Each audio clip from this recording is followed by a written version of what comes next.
Meus amados, nós vamos abrir a palavra de Deus. Temos a plena consciência de que os nossos lábios são lábios de barro, a não ser que o Espírito Santo os use. Só podemos falar aos ouvidos, só o Espírito Santo pode falar ao seu coração. Então nós vamos abrir a palavra na expectativa de que Deus, na sua bondade e graça, fale conosco. Abra sua Bíblia então no Salmo de número 13. Salmo 13.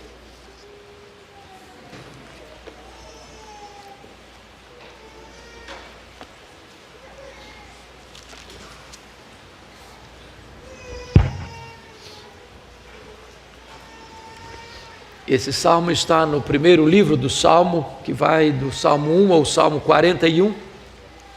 E todo esse primeiro livro de Salmo foi escrito por Davi. E este é um salmo de Davi. E este salmo diz assim: até quando, Senhor, esquecer-te-ás de mim para sempre? Até quando ocultarás de mim o rosto?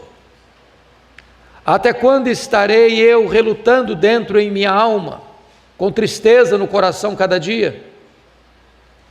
Até quando se erguerá contra mim o meu inimigo? Atenta para mim, responde-me, Senhor, Deus meu. Ilumina-me os olhos, para que eu não durma o sono da morte, para que não diga o meu inimigo, prevaleci contra ele, e não se regozijem os meus adversários, vindo eu a vacilar.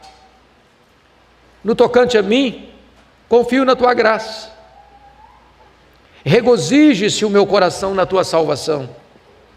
Cantarei ao Senhor, porquanto me tem feito muito bem. Amém. Eu quero então conversar um pouco com os meus irmãos sobre o tema da tristeza profunda à alegria exultante. Este salmo, como vocês perceberam, começa nas regiões mais profundas da tristeza, mas ele conclui alçando voos às regiões mais excelsas da alegria. Esse salmo começa com desânimo crônico, mas ele termina com confiança inabalável. Ele faz uma viagem da desolação ao deleite. E o contexto em que Davi escreveu esse salmo, certamente, é o contexto entre a sua unção para ser rei de Israel e a sua coroação como rei de Israel. É muito curioso isso, porque Davi foi ungido por Samuel, mas Davi não foi entronizado por Samuel. O Senhor Deus escolhe Davi, envia Samuel à casa de Jessé para ungir um de seus filhos como rei de Israel. Os outros filhos mais prováveis não foram os escolhidos de Deus. O improvável foi escolhido. O azeite foi derramado na cabeça do Davi. Mas Davi, longe de, após ungido, ser conduzido ao trono, ele foi matriculado na escola do sofrimento, na escola do quebrantamento. E Davi passa por sérias, graves situações, onde o seu sogro, que era o rei de Israel, Saul, por ciúme dele, faz da maior plataforma do seu governo matar Davi. E Davi tem que fugir, Davi tem que se esconder, Davi tem que entrar em cavernas, Davi tem que correr daqui para ali, dali para colar, pelos desertos mais causticantes. Nas horas de desespero, Davi chegou até a buscar abrigo sob as asas dos inimigos, os filisteus. E é nessa saga de peregrinação, de dor, de choro, de sofrimento, de amargura, de angústia, é que ele escreve esse salmo. Há um livro de Gene Edwards, Perfil de Três Reis. Se você não leu, recomendo a leitura. É um livreto. E nesse livreto, Gene Edwards diz o seguinte, que Deus não colocou Davi no trono depois da sua unção, porque Deus queria arrancar o Saul do coração de Davi, antes de Davi assumir o trono no lugar de Saul, para que Davi não fosse um Saul 2. Em outras palavras, as lutas da vida, os vales da vida, as cavernas da vida, os desertos da vida, os dramas da vida, não estão fora da agenda de Deus. É Deus quem nos matricula na escola do deserto.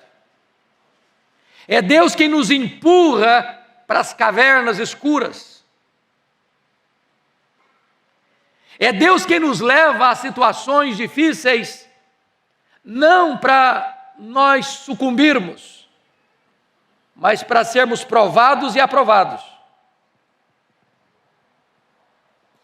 É por isso que, historicamente falando, os grandes avivamentos nasceram do ventre das crises mais medonhas. Se você acha que está tudo bem com você, para que buscar avivamento? Se você está vivendo uma vida tranquila, serena, sossegada, feliz com você mesmo, com a sua saúde, com a sua prosperidade, com os seus amigos, com a sua família, com os seus negócios, se você se sente um suprassumo na sociedade, então você está muito bem com você mesmo, e você pode colocar uma plaquinha na sua vida da igreja de Laodiceia: estou rica, abastada, não preciso de coisa alguma, está muito bem comigo. Mas Deus nos leva para o deserto, porque é no deserto que nós temos experiências com Deus. É nessa saga de luta e de dor que tantas vezes Deus molda a nossa vida, forja o nosso caráter, acrisola o nosso viver, para termos mais e profundas experiências com Ele. Deus não desperdiça sofrimento na vida dos seus filhos. O apóstolo Paulo, entendendo esta verdade, vai escrever que é Deus que nos conforta e nos consola em toda a nossa tribulação, para podermos consolar outros com as mesmas consolações com que nós fomos consolados por Deus. Então não dá para ser um cristão numa estufa, blindado, num jardim grinaldado de flores. A vida cristã se desenrola neste campo minado, de lutas, de lágrimas, de dores. E não tem acaso, e não tem sorte, não tem azar. Existe uma providência, às vezes, verdade, carrancuda. Mas quando a providência é carrancuda, nas linguagens de William Cowper, tem uma face sorridente de Deus por trás. Talvez agora você não veja, talvez agora você não entenda, talvez agora você não compreenda, mas Deus está trabalhando não contra você, mas por você. Davi não estava preparado para assumir o trono depois da sua unção. Deus tinha que fortalecer as musculaturas da sua alma antes dele assumir o trono. E toda aquela saga de mais de 10 anos, correndo para aqui e para lá, Deus estava trabalhando nele, para depois Deus trabalhar através dele. Aliás, isso é um método de Deus, foi o que Deus fez com Elias, ou o que Deus fez com Paulo. ou o que Deus fez com os homens e mulheres que Ele usou de maneira poderosa ao longo da história da igreja. Então não reclame se a luta está chegando, porque ela faz parte da agenda de Deus para equipar você para uma grande obra, para o louvor da sua glória. Dito isto, eu gostaria então de entrar na exposição do texto. E esse texto tem 3 lições principais. Se vocês notaram, são 6 versículos, cada lição, 2 versículos são usados para cada lição. Que lições são essas? A primeira delas, os temores que vêm de dentro, os nossos sentimentos. Você precisa lutar com os seus sentimentos. Às vezes eu me colho abatido, não pelas circunstâncias, mas pelos meus sentimentos. Se nós não aprendermos a lidar com os nossos sentimentos, nós podemos morrer afogados no seco. Nós podemos naufragar, mesmo dentro da nossa casa. Então, a primeira coisa é como lidar com os seus sentimentos. A segunda lição, isso é os versos 1 e 2. A segunda lição, nos versos 3 e 4, os perigos que vêm de fora. Aí sim, circunstâncias. Os problemas, via de regra, brotam no nosso coração. Usando uma palavra da psicologia, e recorrendo a Sigmund Freud, pai da psicanálise, ele disse que os nossos problemas são halógenos, ou seja, os nossos problemas são gerados no outro, mas na verdade os nossos problemas são autógenos, os nossos problemas são gerados dentro de nós. Nós somos uma usina produtora de problemas, nós somos uma fábrica em alta produção daquilo que vai conspirar contra nós. Então, primeiro nós lidamos com nós mesmos, depois nós lidamos com os inimigos que estão fora de nós, com as circunstâncias. E finalmente, a terceira lição, versos 5 e 6, é a confiança que vem do alto. Então, repetindo, os temores que vêm de dentro, os perigos que vêm de fora e a confiança que vem do alto. É sobre esses 3 aspectos que eu quero tratar com vocês na exposição do Salmo 13. Então vamos ao primeiro ponto, os temores que vêm de dentro, os seus sentimentos. Se você perceber o contexto, volto a repetir, é que Davi está cansado, muito cansado de fugir do sogro. O sogro é o seu maior adversário. Só que Davi não vê o sogro como inimigo. Saul quer matar Davi, mas Davi não quer matar Saul. Por 2 vezes, Davi teve a vida de Saul nas mãos dele. Podia matá-lo. Seus homens recomendaram, é hora, se vingue. Não, eu não vou tentar contra o ungido do Senhor. Mas aquilo não era discurso vazio, não. Aquilo era exatamente o que Davi sabia, pensava. Quando Saul morreu, e uma amalequita vem dar notícia que o Saul morreu e trouxe até a coroa e o bracelete dele, achando que Davi ficaria feliz da vida com a informação de que Saul morreu, e querendo até receber algum benefício com a informação, Davi ficou muito irado com o cara e mandou matá-lo. Se atentou contra o ungido do Senhor. Você está perecendo pela sua própria boca. Você disse que tirou a vida do ungido do Senhor. Eu não atentei contra ele. Então, essa é a situação. Essa noite escura da alma. Quando as queixas são despejadas diante de Deus. Então, vamos ver em primeiro lugar, Davi sente que Deus se esqueceu dele. Olha o versículo 1. Até quando, Senhor? Esquecer-te-ás de mim para sempre.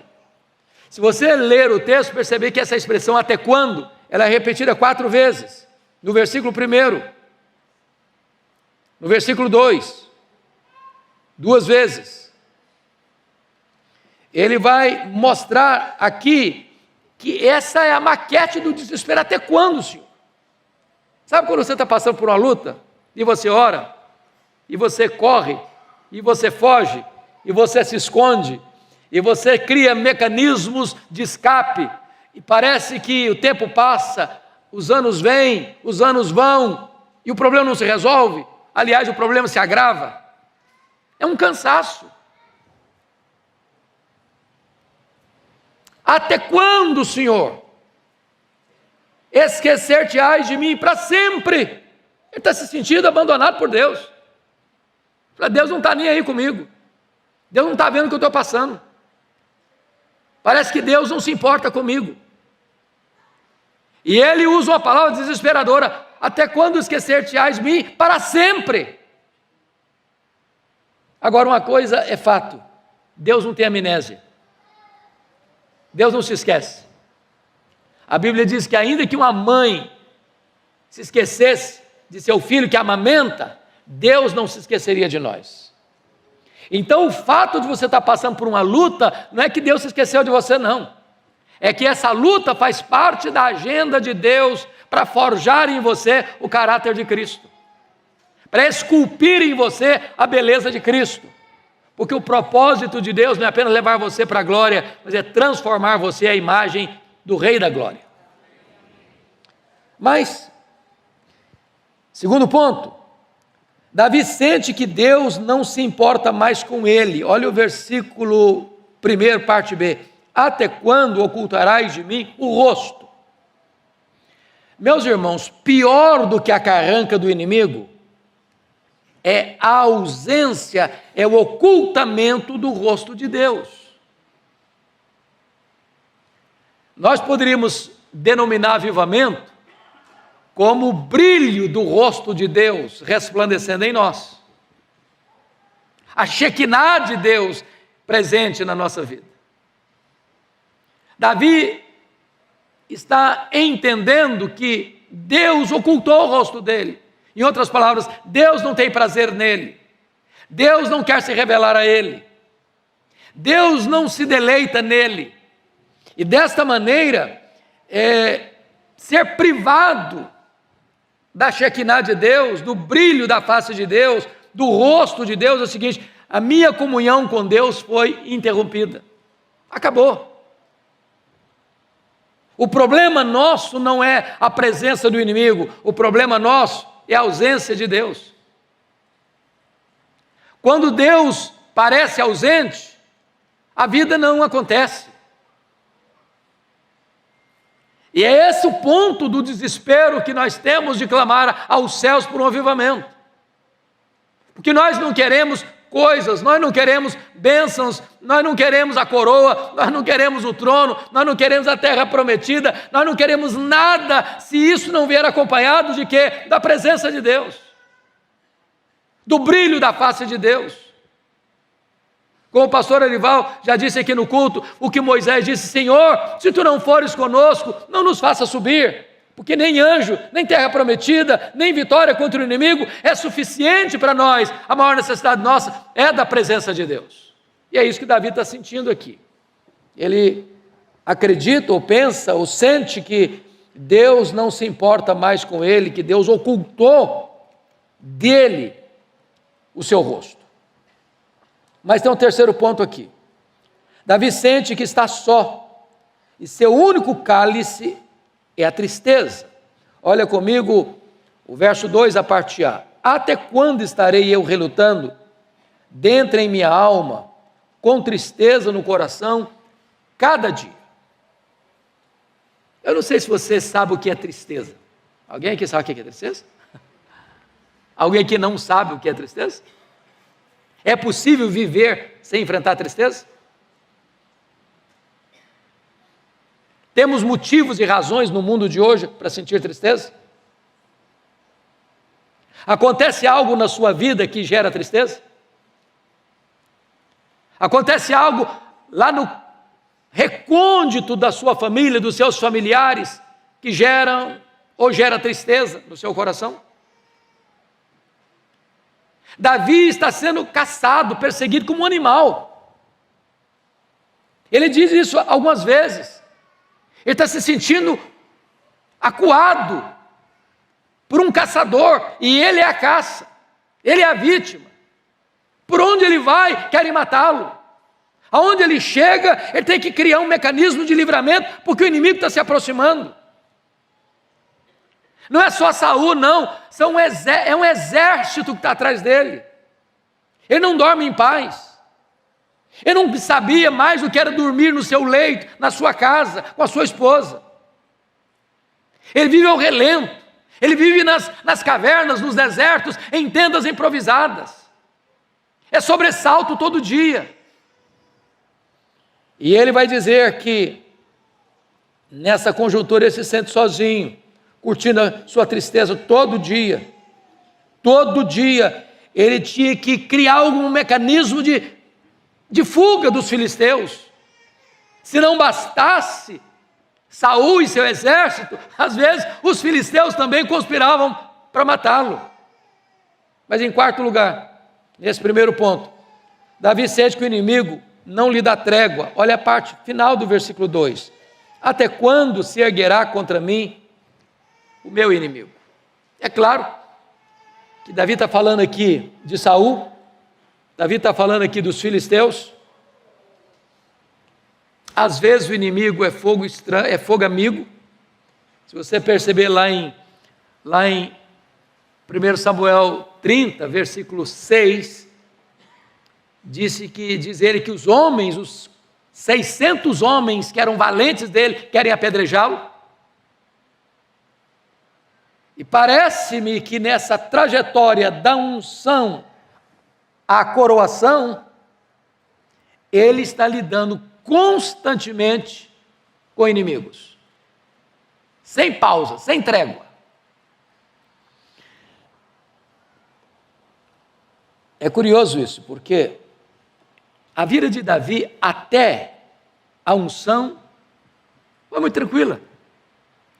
Ele era um pastor de ovelhas, ele aproveitava aquelas montanhas de Belém para tocar a sua harpa, para aprender música, para exercitar a sua música, para compor poemas. De vez em quando um leão, um urso ia atacar, ele tinha destreza para defender as ovelhas. A vida dele era muito tranquila. Aí de repente vem um grande privilégio. Você vai ser o futuro rei de Israel. Você vai vestir vestes reais, você vai ter um banquete real, você vai ter muitos serviçais para lhe servir, você vai ter riqueza e prestígio. Parecia ser uma coisa maravilhosa, mas não. Aí começou um inferno existencial na vida dele. O cara não teve paz, teve sossego, mais de 10 anos. Agora, quando você olha pelas lentes do retrovisor, você começa a entender. Se Davi não tivesse passado por todo aquele processo, ele não seria o rei que foi. Ele não teria a destreza militar que teve, a capacidade de ampliar o território do seu reino, de livrar definitivamente dos inimigos. Os inimigos filisteus que o pastor Erival pregou hoje, que está aqui também, implicitamente no texto, foram finalmente derrotados quando Davi tornou-se rei de Israel. Então, se Deus está provando você, não é porque Deus esqueceu de você, não é porque Deus ocultou a face de você, não é porque Deus quer punir você, é porque Deus está preparando você para uma grande obra. E você precisa de treinamento, ser equipado, para Deus te usar com mais poder, e com mais graça, e com mais eficácia. Então, vamos ao segundo ponto. Primeiro é que os temores que vêm de dentro, são os nossos sentimentos, verso 1 e 2. Vamos ao verso 3 e 4 agora, os perigos que vêm de fora, seus adversários. Aí você percebe que Davi vai sair da caverna da murmuração para entrar na brecha da oração. Agora ele se veste com a armadura de um verdadeiro guerreiro espiritual. Vamos dar uma olhadinha, uma lida nos versos 3 e 4 comigo, vamos lá?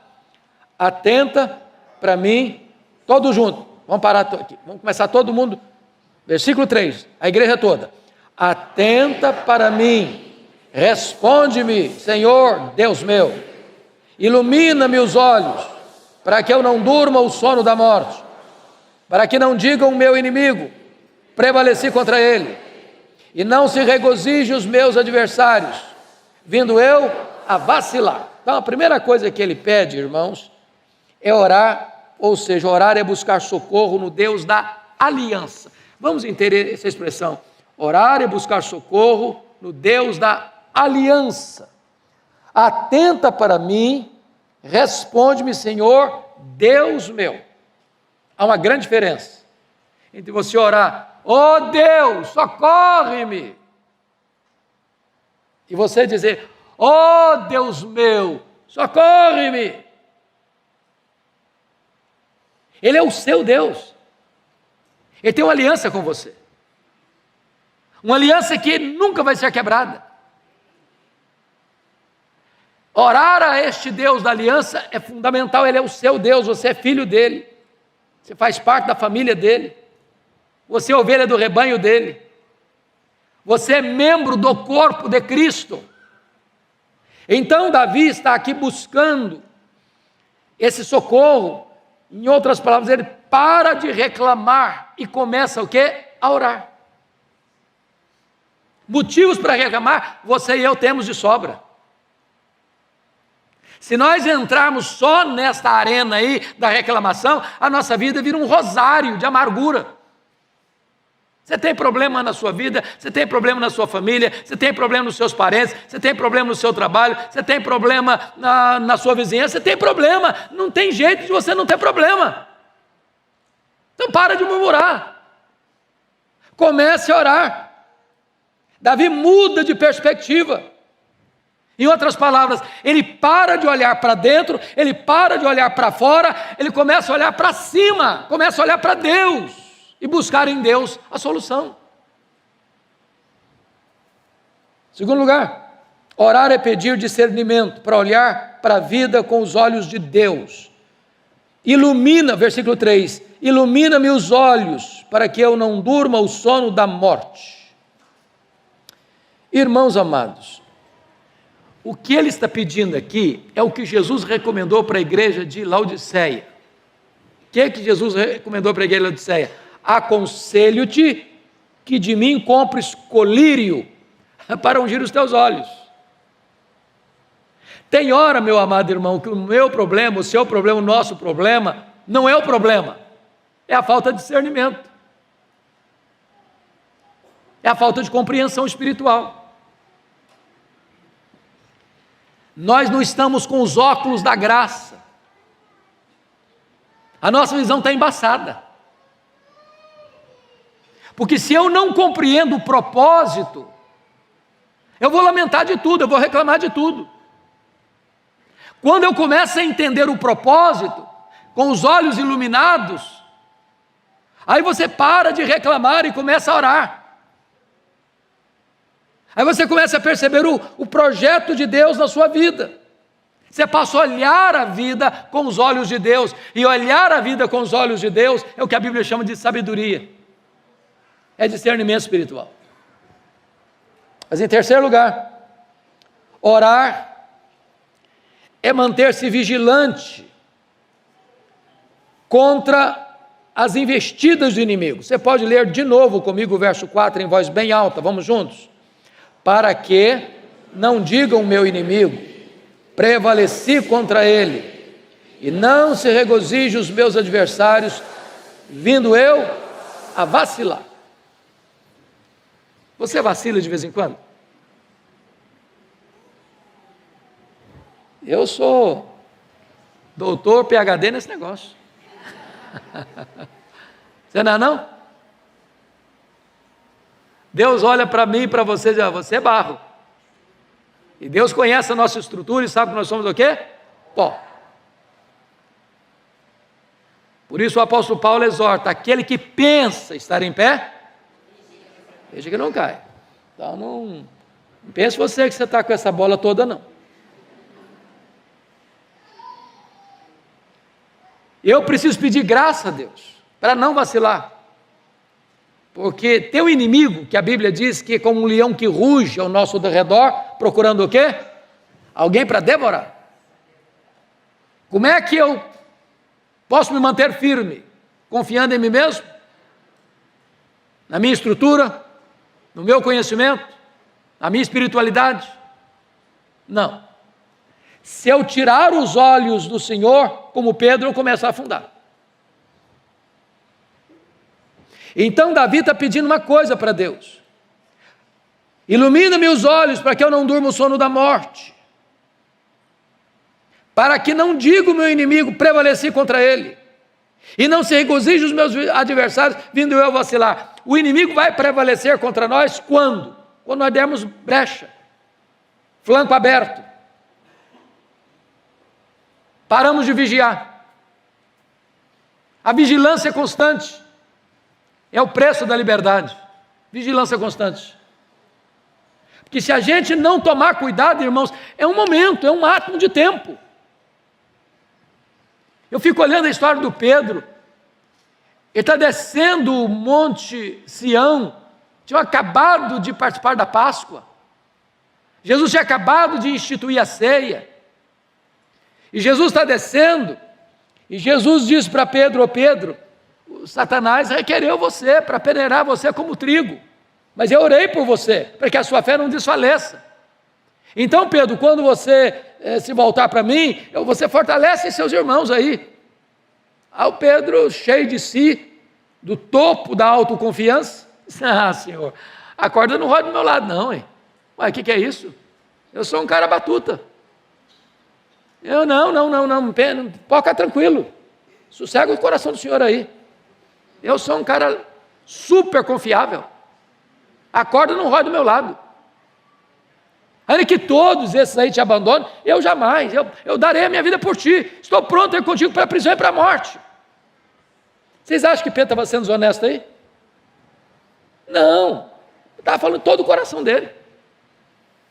Mas onde estava a base da confiança dele? Nele mesmo. O intervalo, às vezes, do topo da autoconfiança para uma queda é assim, ó.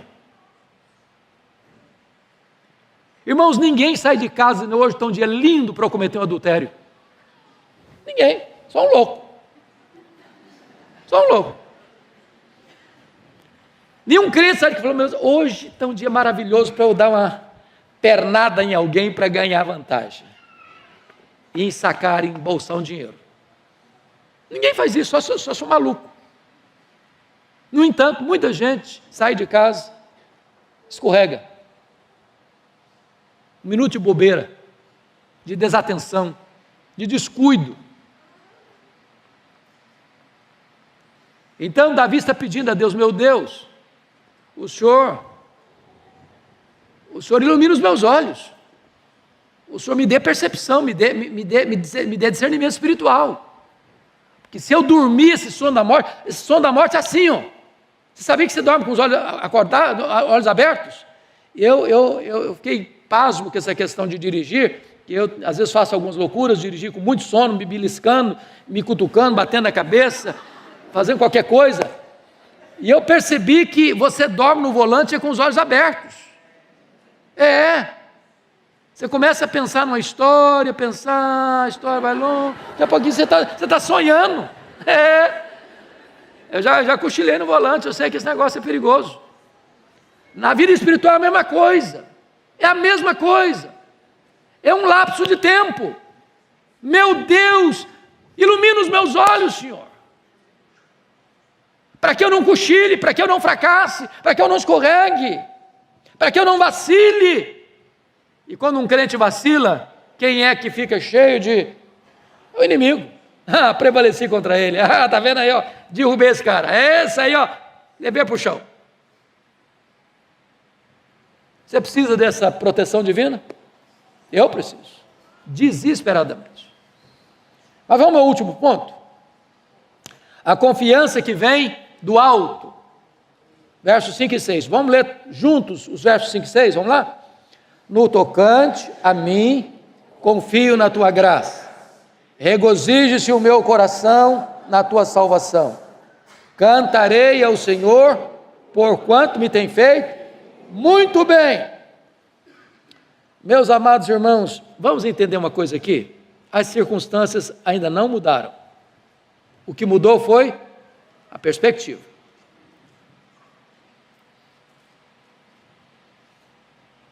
Se você olhar a história do povo de Deus, daqueles a quem Deus usou no passado e ainda hoje,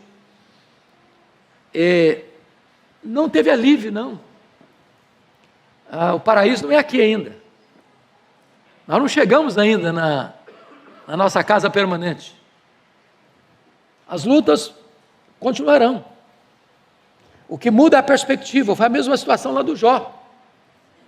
Quando Jó, lá no capítulo 42, vai fazer algumas declarações: agora eu sei que tudo podes, nenhum dos teus planos pode ser frustrado, eu te conheci só de ouvir, mas agora os meus olhos te veem, por isso me abomino no pó e na cinza.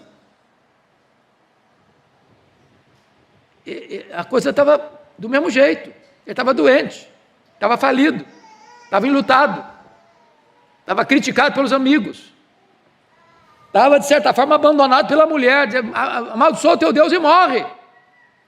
O que mudou foi o entendimento, porque quando o entendimento muda, Deus muda a circunstância. Então o que vai acontecer aqui? Vamos ver 3 coisas. Primeiro, a fé confia sem vacilar na graça de Deus. Versículo 5: no tocante a mim, confio na tua graça.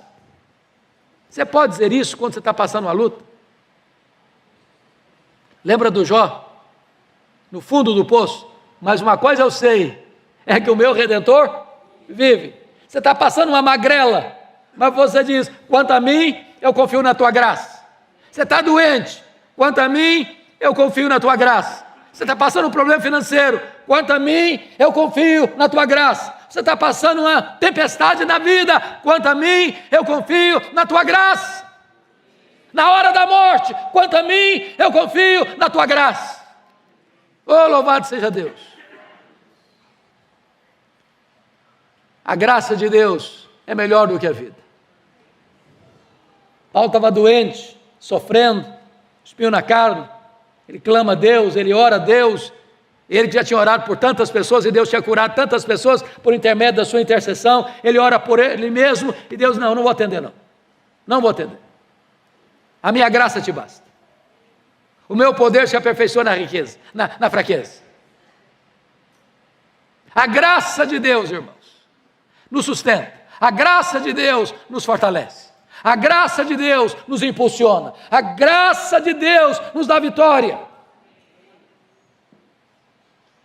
Não vivemos pelo que sentimos, versículos 1 e 2, não vivemos pelo que vemos, as circunstâncias, versículos 3 e 4, vivemos pela fé, não vivemos de explicações, vivemos de promessas, vivemos pela graça, versículos 5 e 6, essa é a grande mensagem do Salmo de número 13. Segunda lição aqui, é que a fé se alegra na salvação, apesar das lutas. Olha o verso 5, parte B: regozije-se o meu coração na tua salvação. O problema acabou? Ele já está no trono sem nenhum problema para enfrentar? Não. O que esse texto está nos mostrando, irmãos, é o que Pedro vai dizer no capítulo 1, verso 8 da sua primeira carta: diante das lutas da vida, você ainda pode se alegrar com alegria indizível e cheia de glória. Ou o que Paulo vai mencionar em Romanos, nas 5 perguntas retóricas: se Deus é por nós, quem será contra nós? Aquele que não poupou seu próprio filho, antes por todos nós o entregou, porventura não nos dará graciosamente com ele todas as coisas? Quem tentará acusação contra os eleitos de Deus? É Deus que os justifica. Quem os condenará? É Cristo Jesus quem morreu, o antes quem ressuscitou, o qual está à destra de Deus e também intercede por nós.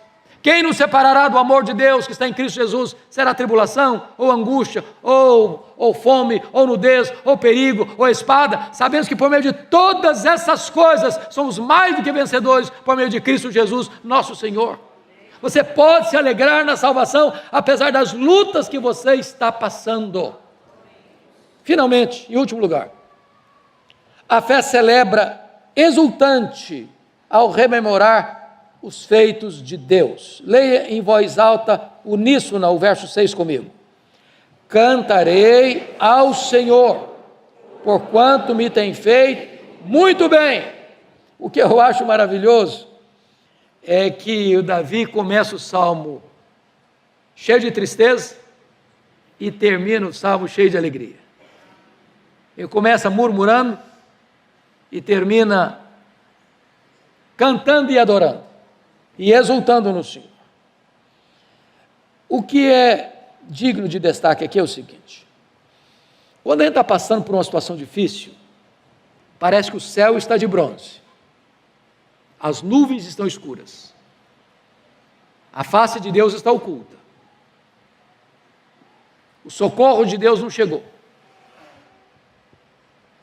E aí, a gente não vê as coisas boas que Deus está fazendo. Porque quando você está passando por uma luta, Deus está fazendo coisa boa também, não está? Você está comendo? Você está vestindo? Você tem um teto? Você tem uma família?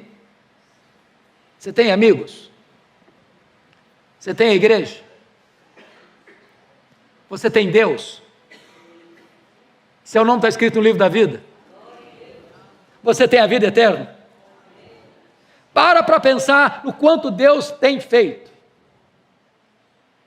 Porque a tendência na hora da luta é só olhar o negativo, só olhar o ruim, só olhar o problema, só olhar a prova, só olhar o deserto, só olhar a caverna, só olhar os filisteus, só olhar a carranca do inimigo. Para um pouquinho. O que Deus tem feito na sua vida? Talvez um exercício bom é você fazer um checklist. Eu gosto muito de fazer isso quando eu estou tratando de encontro de casais, porque a nossa memória é mais afiada para lembrar o negativo, sabia? Para reclamar. Quando eu estou dando a palestra para casais, eu costumo botar os dois grupos e dizer o seguinte: você vai listar numa folha os pontos negativos do seu marido ou da sua esposa. Nessa outra folha aqui, você vai botar as virtudes. Os negativos é assim, enche uma folha e sobra para outra. O positivo, o cara coça a cabeça. Será que põe? Não vê. Deus tem feito bem para você? Você pode fazer um checklist? Quanto bem Deus tem feito na sua vida? Então, meus amados, eu queria concluir este texto com o que Davi vai dizer lá no Salmo 119, versículo 71.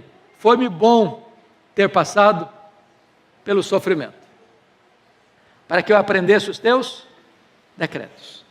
Há coisas que você aprende e bota aqui na cachola. Eu li, assimilei. Há coisas que você aprende pela experiência. Eu passei por uma luta e eu sei que Deus é poderoso para socorrer mesmo. Deus livrou Davi de todos os seus inimigos. Deus colocou Davi no trono. Davi foi o maior rei de Israel. Davi foi o homem segundo o coração de Deus. Deus fez uma aliança com ele, perpétua, eterna, de que da família dele, da descendência dele, nasceria o Messias, cujo reino jamais cessará, cujo trono jamais será derrotado, cujo rei jamais apiará do poder. Este é o seu Deus, este é o meu Deus, este é o nosso Deus, este é aquele que nós estamos buscando durante todo esse dia, por um grande e poderoso reavivamento espiritual. Nós vamos orar ao Senhor mais uma vez. Talvez nós pudéssemos aqui, já novamente, fazer duplas de oração, né, pastor? Faremos isso então. Então, se você já orou com uma pessoa, se quiser mudar, fique à vontade. Se não, ore com a pessoa que você está aí do lado, para facilitar o processo, e vamos buscar ao Senhor.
Deus de toda graça, Deus Pai de nosso Senhor Jesus Cristo, Rei da glória, Deus Pai, Deus Filho, Deus Espírito Santo, Deus Criador, Deus da providência, Deus da nossa salvação, Deus autoexistente, Deus imenso, Deus infinito, Deus eterno, Deus imutável, Deus onipotente, onisciente, onipresente, transcendente, soberano, Deus santo, justo e verdadeiro, Deus bom e misericordioso. Buscamos a Tua face nesta manhã, Senhor. Resplandeça o brilho do Teu rosto sobre nós nesta manhã. Vem, visita a Tua igreja, Senhor. Mais do que qualquer outra coisa, nós precisamos da Tua presença. Enche-nos com um senso profundo da Tua santidade, da Tua glória, da beleza do Teu caráter. Nós queremos mais de Ti. Queremos Te conhecer na intimidade. Queremos beber da Tua fonte. Queremos nos encantar com a Tua beleza. Queremos nos deleitar em Ti, Senhor. Restaura a nossa sorte. Toca o coração de cada pessoa que veio aqui hoje, que há de vir ou está acompanhando esta programação, este culto, este momento devocional aí na sua casa. Por amor do Teu nome, sopra sobre nós o Teu sopro. Restaura-nos, reaviva-nos, renova-nos. Enche-nos da alegria da salvação. Traga o céu à terra, Senhor. Enche-nos da alegria de sermos Teu povo, Teus filhos, Teus herdeiros, co-herdeiros com Cristo. Reaviva na nossa memória o quanto Tu tens feito bem a nós. Assim oramos, neste nome maravilhoso, que é sobre todo nome, o nome de Jesus. Amém. Amém.